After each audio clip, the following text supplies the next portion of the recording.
The air smelled wrong. Not bad, just wrong. Like someone forgot to turn off the world and it started rotting from the inside out. Maya pressed her palm against the hospital window, watching the last convoy disappear into the fog. 3 trucks, maybe 40 people. That was it. That was everyone left in the city. Behind her, the ventilator beeped its mechanical rhythm, keeping her daughter alive with air that was slowly killing everyone else. The doctors were gone. The nurses fled yesterday. Even the janitor, who always hummed that stupid song, had vanished during the night shift. It was just her now, her and Emma, and about 6 hours of oxygen left in the tank. She looked back at her daughter's pale face, tubes snaking into her small body like parasitic vines. Emma's chest rose and fell, rose and fell. Artificial, borrowed time. The radio crackled. Final evacuation complete. Sector 7 is now quarantined. Anyone remaining, God help you. Maya turned it off. God wasn't here anymore, maybe he never was. Outside, something moved in the fog. Too tall to be human, too deliberate to be wind. And that's when the oxygen alarm started screaming. Before we dive into this nightmare, hit that subscribe button and drop a comment telling us what horror topic keeps you up at night. Your suggestion might be our next story. Maya's hands shook as she replaced the oxygen tank. 5 hours and 43 minutes left. She'd done the math 17 times, hoping the numbers would change. They never did. The hospital felt like a tomb. Fluorescent lights flickered overhead, casting shadows that moved wrong. Too slow. Too aware. Emergency exit signs glowed red in the hallways, but there was nowhere to exit to anymore. She checked Emma's vitals. Heart rate steady. Blood oxygen at 94%. Normal. Everything was devastatingly normal for a girl hooked up to machines in a dead world. Maya walked to the window again. The fog had thickened since morning, turning the city into a gray smudge. No cars, no people, just that fog, rolling through empty streets like it owned them now. It started 3 weeks ago. The news called it an atmospheric anomaly. Scientists used bigger words: molecular destabilization, oxygen chain reaction, environmental cascade failure. None of it mattered. What mattered was simple. The air was changing, and humans couldn't change with it. The first symptoms were subtle: headaches, fatigue. People blamed stress, blamed the flu, blamed anything except what was actually happening. Then came the bleeding. From the nose, the ears, the eyes. Your lungs would fill with fluid as your body desperately tried to filter out whatever the air had become. Most people died within 72 hours of the first nosebleed. The lucky ones died in their sleep. The others? Maya had seen them in the parking lot below, clawing at their throats, drowning in open air. She pulled out her phone. Dead. Everything was dead. The cell towers went dark 4 days ago when the technicians started dropping. Internet died with them. No more news, no more updates, no more false hope wrapped in scientific jargon. A sound echoed from somewhere deep in the hospital, metal scraping against tile. Maya froze, her breath catching in her chest. She wasn't alone. Someone or something was still here. She grabbed the scalpel she'd taken from the surgical supply room. Not much of a weapon, but it was sharp and it made her feel less helpless. She moved to the door, pressing her ear against the cold metal. Footsteps, deliberate, heavy, coming closer. Maya's heart hammered against her ribs. She thought of Emma, defenseless in that bed. She thought of the oxygen tank and its ticking clock. She thought of the convoy that left without them because Emma couldn't be moved, couldn't survive the journey. The footsteps stopped outside the door. Silence. Then a voice, distorted and wet, like someone speaking through a mouthful of blood. I know you're in there. I can smell the oxygen. I can smell your fear. Maya pressed her back against the wall, scalpel trembling in her grip. You're wasting it, you know, the voice continued. It sounded almost sad, almost human. Keeping her alive, keeping yourself alive. We're all dead already. Some of us just haven't stopped moving yet. The door handle turned, slowly, testing. Maya looked at Emma, still sleeping, still breathing that precious filtered air, still innocent, still unaware that her mother was about to fight something that used to be human. The door creaked open, and Maya saw her first breather. His skin had turned translucent, revealing the network of veins beneath like a road map of decay. His eyes were clouded over, milky white, but somehow she knew he could see her perfectly. His chest expanded and contracted with each breath, but the sound was wrong, wet and crackling like lungs filled with broken glass. He smiled, his teeth were stained black. "You can't save her," he whispered, "but I can show you how to let her go." Maya didn't stab him, she couldn't. Something in his eyes, human, still somehow human, stopped her hand mid-thrust. "My name was David," he said, stepping into the room. Maya noticed he moved carefully, deliberately, like his body was something fragile he was learning to operate. "I was an EMT, worked in this hospital for 7 years. "Stay back," Maya warned, but her voice cracked. The scalpel felt useless now. David raised his hands in surrender. "I'm not here to hurt you. I'm here because I remember what it was like. To love someone enough that you'd watch the world end just to keep them breathing one more day." He moved to the window, his reflection ghostly in the glass. "My daughter was 12, leukemia. She was in remission when the air turned. I had to choose, stay with her in the hospital or evacuate with my wife and son." Maya's grip on the scalpel loosened. "What did you choose?" "I stayed. Watched her take her last breath while I took my first new one." He turned to face Maya, and she saw the tears cutting tracks down his translucent cheeks. "The air didn't kill me. It changed me. And now I can't die even though I want to." "That's not possible," Maya said, but she was staring at him, at this walking impossibility. "Nothing about this is possible, but here we are." David gestured to the fog outside. "There are others like me, the breathers. Our bodies adapted somehow, mutated. We don't need oxygen anymore. We breathe nitrogen, carbon dioxide, whatever the hell the air has become. We're the next phase of humanity, whether we want to be or not." Maya looked at Emma. "She can't adapt, she's too weak. The machines are the only thing keeping her alive." "I know," David said softly. "That's why I came. To offer you a choice before the oxygen runs out and you're forced to make one anyway." He reached into his pocket and pulled out a syringe filled with murky liquid. Maya raised the scalpel again.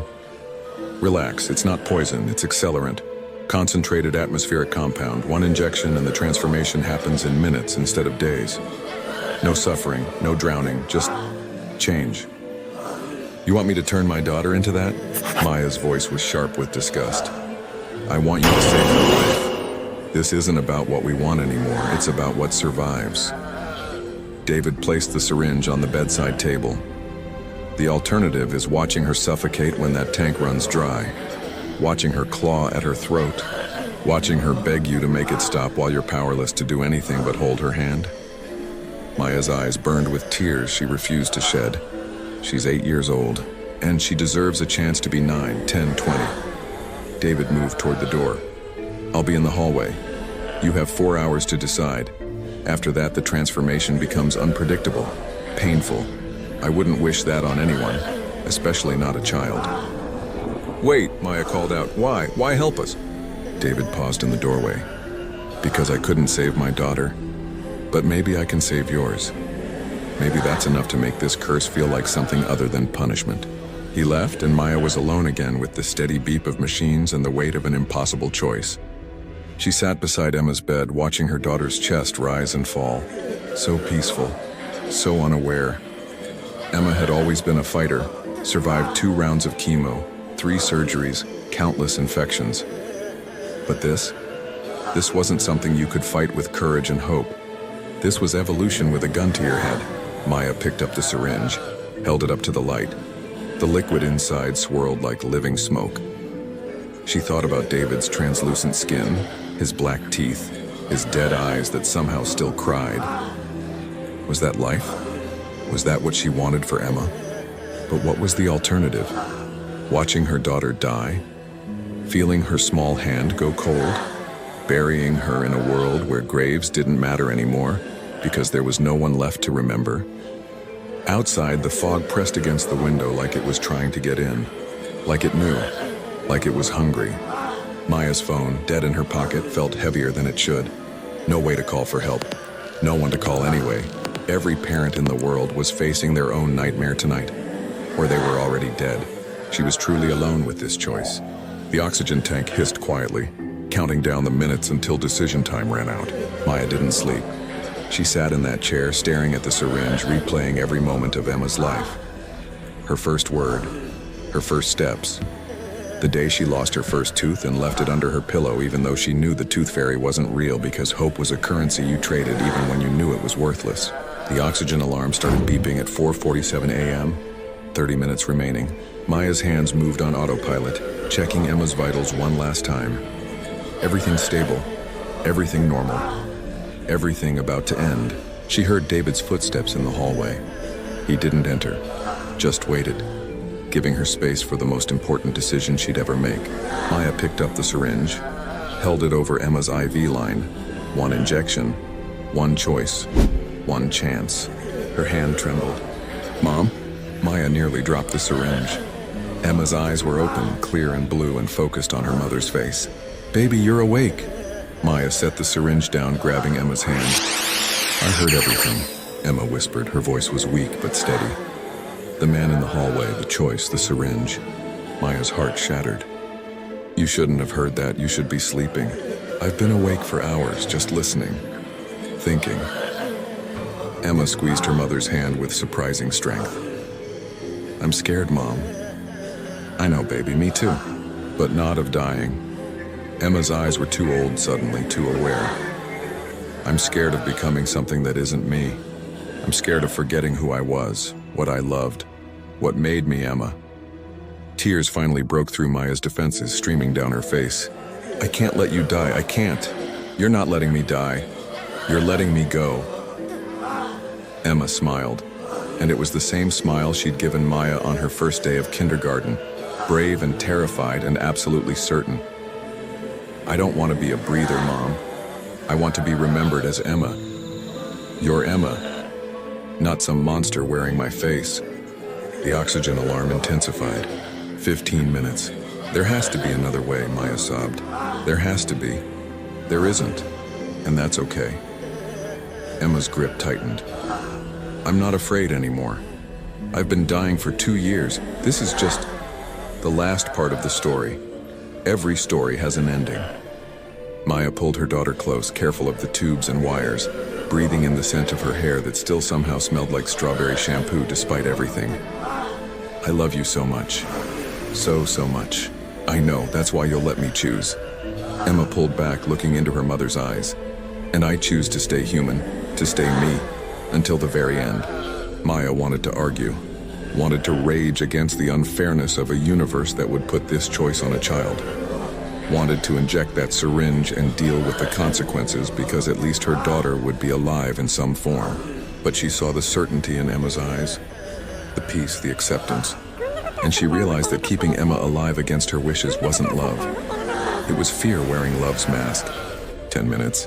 Maya disconnected the oxygen tank, turned off the alarm. The silence that followed was deafening. She climbed into the hospital bed beside Emma, wrapping her arms around her daughter's small body. They lay there together, mother and child, as the first rays of dawn crept through the window and painted the fog golden. Emma's breathing slowed. Maya felt each breath like a countdown she couldn't stop. "Tell me about the beach," Emma whispered. "The one we were supposed to visit this summer." So Maya did. She described white sand and blue water and seagulls that stole your sandwiches if you weren't careful. She described building sandcastles and collecting shells and the way the ocean sounded like a lullaby. Emma smiled, eyes closed, drifting somewhere between sleep and something else. "It sounds beautiful," she murmured. "It is, and maybe..." Maya's voice broke. "Maybe you'll see it now. Maybe wherever you're going has beaches and oceans and all the time in the world." "Maybe," Emma agreed. Her breathing slowed further. Her heartbeat, pressed against Maya's chest, began to fade. "I love you, Mom. I love you too, baby, forever and always." Emma took one last breath, released it slowly, and didn't take another. Maya held her daughter as the sun rose over a dead world. She didn't cry, didn't scream, just held on to the warmth that was slowly leaving Emma's body, memorizing the weight of her, the feel of her, everything she was about to lose. David appeared in the doorway. He didn't speak, just stood there, a witness to the end of something precious.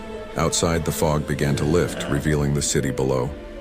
Empty streets, abandoned cars, a world that had moved on without humanity's permission. Maya kissed Emma's forehead one final time. Then she stood, walked to the door, and took the syringe from David's hand. "What are you doing?" he asked. Maya looked at the liquid inside, looked at Emma's peaceful face, looked at the world outside that no longer had room for people like her. "Making a choice," she said, and she threw the syringe through the window, watching it fall 6 stories and shatter on the pavement below. "I choose to be human," Maya said, "even if it's just for a few more hours. I choose to remember her exactly as she was, and then I choose to follow her wherever she's gone." David nodded slowly. "I understand." "No," Maya said, walking back to Emma's bed and lying down beside her daughter one last time. "You don't, but you will. Eventually, when enough time passes and you forget why you wanted to survive, you'll understand that sometimes the bravest thing you can do is let go." She closed her eyes, took a deep breath of the poisoned air, and waited for the end to begin. The last breath of humanity tasted like strawberries and sunlight and a love so fierce it burned, and then it tasted like nothing at all. The hospital stood silent as the sun climbed higher, its light filtering through broken windows and abandoned hallways. In room 507, 2 bodies lay intertwined.